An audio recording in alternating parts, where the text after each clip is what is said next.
Welcome back to Picks with the Professor, the sports betting show hosted by a real American statistics professor, a Texan here. I was told I should use my Texan accent, a little drawl, to distinguish myself from the crowd out there. I will say when I'm with cousin Jared, for those of you who watch the show regularly, back in that side of the family who live in deep East Texas, sometimes the drawl does come out. We have on screen here just the recap. But folks, before we get to anything else, I was thinking, how can I better communicate just how good things have been, for how long they've been, and why you need to be with us on Dub Club. And just hold on with me here. If you're not there yet, I think maybe instead of thinking about I can't afford to be on Dub Club, it's $35 a month. Be thinking how you can't afford not to be. Look at that screen, folks. I just put, most of you are maybe $5 bettors, $10 bettors. If you're 20, you go ahead and multiply those by 2. If it's more than that, multiply by whatever you need. It doesn't even really matter. Look how little you have to bet. Last week alone, if you just played the top model plays, you made $122. You paid for your $35 right there. Since May 6th, that's when we redefined the grading structure. If you just did the top model plays, all the B grade and A grade plays, you're up $744. If you did the smaller subset of those and just the ones that I like the most, last week you only made $26. You can sign up for a weekly package for $10 if you want on Dub Club. $10 a year, you just made $16. And that's if you're a $10 better. If you're a $20 better, you just made $42.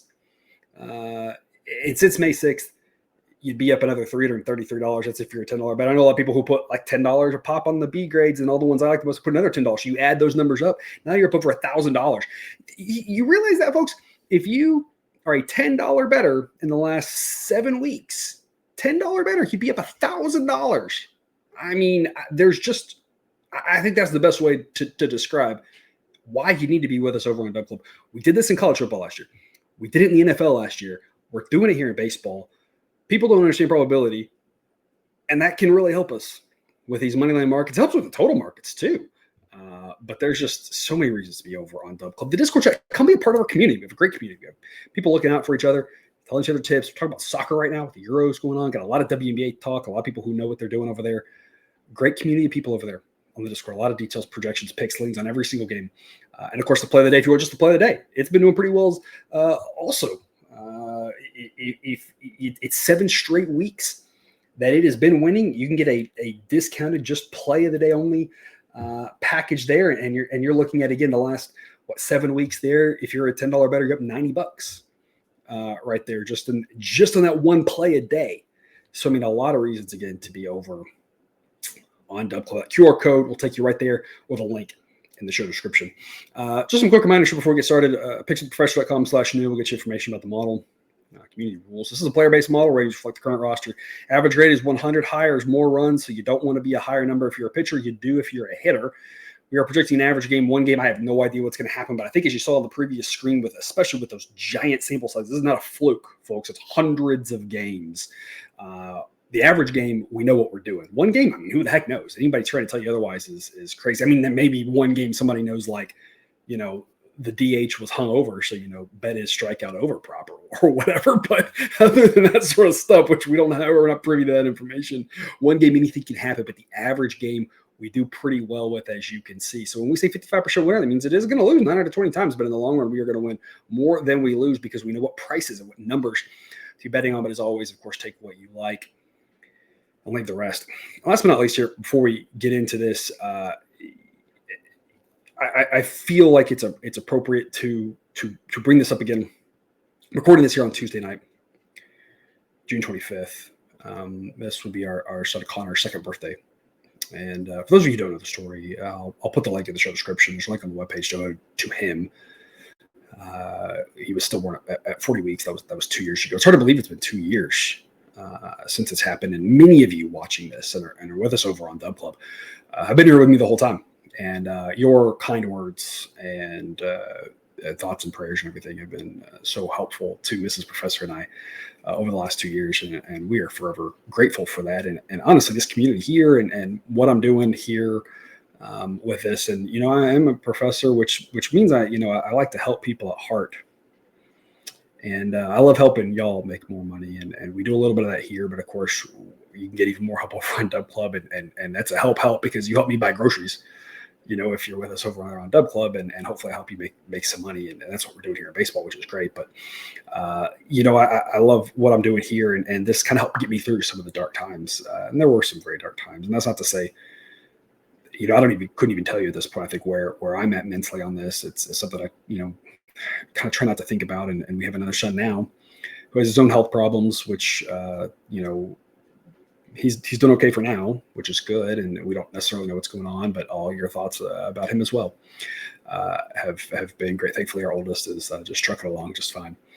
I just want to say thank you for those of you who've been here any amount of time with me and been kind and nice and caring and sent kind words and thoughts our direction at this time. And it's kind of fitting in a little way. I don't think I mentioned this really in the story. So if you're here, you would know this. But if you've been here any time in the last 2 years, you might have missed this. Mrs. Professor almost died when right after Connor was born. She had a ruptured uterus and lost a lot of blood, and that was a scary moment. And about a week ago, cousin Jared and my other cousin on the same side of the family, so it's three siblings between my mom, or my dad and cousin Jared's mom, and then there's another woman there who had a daughter, and she was in a very bad car accident. It's been in rough shape, and hearing the updates of how she's doing, and been in the ICU for about a week now, and what she might have to go through the rest of her life is right around the same time where we're dealing with thinking about the loss of Connor, and how you never really even heal from that, and what our cousin's going through in the hospital, and her husband as well. It's just a good reminder and something, and you may not need to hear this, but you may need to hear this. Just tell give the ones you love an extra hug. Tell them you love them. And I don't want to be too cheesy here and talk about how precious life is or whatever, but it's true, and you just never know, because the moment when I was in the hospital with Mrs. Professor and things started going south with her, and I'm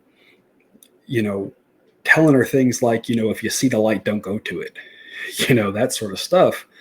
You just never know when something like that's going to happen. And you never know when a phone call about, they're struggling to find the heartbeat of the baby, at a little after 40 weeks, when something like that's going to happen and just completely change your life. Or when what my aunt and uncle are going through now, which is, a phone call that your daughter was in a pretty bad car crash. And so, this is about baseball picks, and I want to keep it, get to that, of course, but just every for here when this day comes, I think it's just a good reminder, like I said, just tell the people you love them, and, cherish them, try to savor the moments, when you're in those moments, take an extra deep breath and really appreciate them, because you just never know when life is going to change. And so, again, I'm thankful for all you here that helped me in my darkest times. And, hopefully we can have some fun and be distracted sometimes from those hard times by baseball. And that's what this is, has sometimes helped me to do, thankfully. So with that said, we'll move forward here. Just going to do one pick. I don't know what the heck is going on with the YouTube algorithm, but if it hates me, I want to be consistent here, and I want to get content out to y'all. But it's hard to make a lot of content if the YouTube algorithm didn't even show it to y'all. So we'll just do one pick here, and we'll move on. We'll keep it shorter. Today's obviously a little bit longer because I had that little talk, but otherwise we'll just have this pick, and again, a ton more over on Dub Club. But when it gets to here for y'all, I like this one. Dodgers and White Sox. A couple reasons I like this. We're going to go under 8.5. Obviously, the Dodgers offense is really good, even without Mookie Betts. It still rates really well. Obviously, and Max Muncy out as well. I think Andy Paz, who was he's on my dynasty team, so I mean, I know he's a good prospect, and he's had some good moments, but he's batting cleanup. I'm like, he's not a cleanup hitter for a team that's supposed to be a World Series champion, or contender, or whatever. And that's just kind of how injured they are, and their lack of depth, right? But their offense is still really good, even as is. The White Sox offense not very good, but I like the pitching matchup here. Stone and Eric Fetty, both of these guys have, 93, 94. So mid 90 grades, both in the top 50, according to my model of active starting pitchers. And of course, that does not consider all the hurt pitchers.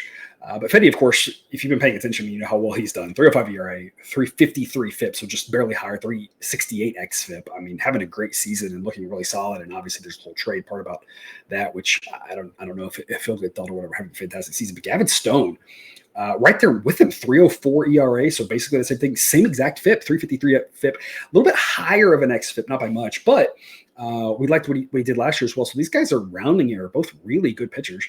The relievers, of course, the White Sox relievers are terrible. And so some of you are going to say, hey, I'm only going to play this first 5 under, and that's totally understandable.